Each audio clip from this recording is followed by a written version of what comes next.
Le Burundi est en deuil. La nouvelle du décès du président Pierre Nkurunziza a été officiellement annoncée ce 9 juin 2020 sur fond de polémique quant à la cause réelle de sa mort.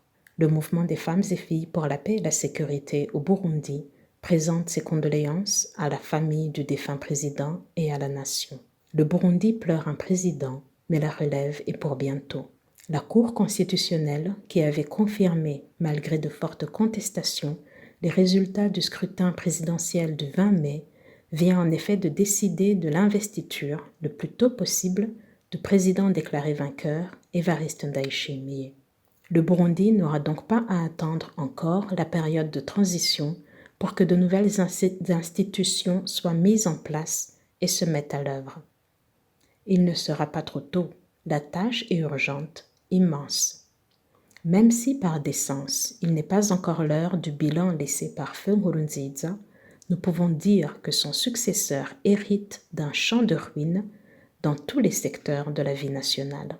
Celui qui ne cesse de répéter à qui veut l'entendre qu'il sera un digne héritier, se complaira-t-il dans la contemplation de ce désastreux paysage ou s'attachera-t-il à arrêter ce naufrage dans lequel le défunt président vient de laisser le pays?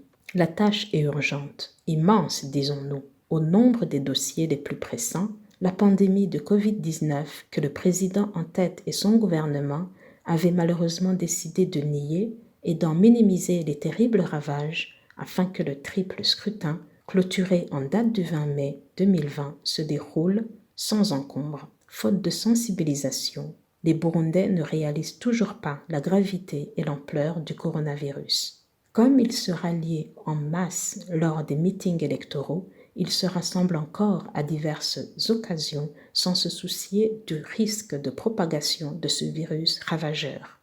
Les services de dépistage et de traitement n'étant ni suffisamment équipés, ni disponibles, ni accessibles à tout le monde, le rythme de circulation de l'information étant strictement minimal, ceux qui cherchent à se faire tester ne savent où aller, ceux qui ont besoin de soins ne sont pas secourus et le nombre de décès ne cesse de se multiplier. La population l'apprend aujourd'hui à ses dépens. Le mouvement des femmes et filles pour la paix et la sécurité au Burundi exhorte vivement les Burundais et tout particulièrement le nouveau président et son gouvernement à tirer toutes les leçons qui s'imposent de cette propagation qu'on a vu venir pour accorder toutes affaires cessantes une attention particulière à cette pandémie. Covid-19 est bien présente chez nous. Elle frappe, elle prend qui elle veut. Le déni, la minimisation, le maquillage de la vérité ou le mensonge gratuit relèveraient de la perpétuation d'une irresponsabilité politique et criminelle. Le nouveau président hérite aussi d'un autre fardeau dont il aura à gérer et solder les effets en urgence. Le contentieux électoral, dont la résolution n'a pas été rassurante pour toutes les parties, n'a fait qu'aggraver le contexte politico-sécuritaire déjà fragilisé depuis la crise de 2015 qui a causé l'exil d'un grand nombre de citoyens alors que beaucoup d'autres étaient assassinés, arbitrairement arrêtés et emprisonnés, d'autres encore victimes de toutes sortes de violations des droits de l'homme, et tout cela jamais géré jusqu'aujourd'hui. Il en a résulté bien évidemment la fracture entre les citoyens et mise à mal le capital de confiance, de crédibilité, de légitimité du pouvoir dont doivent jouir tout gouvernement et ses institutions. Le mouvement des femmes et filles pour la paix et la sécurité au Burundi voudrait rappeler aux futurs dirigeants que c'est le moment d'apaiser, de tranquilliser, de concilier, de rassurer et de protéger tous les citoyens.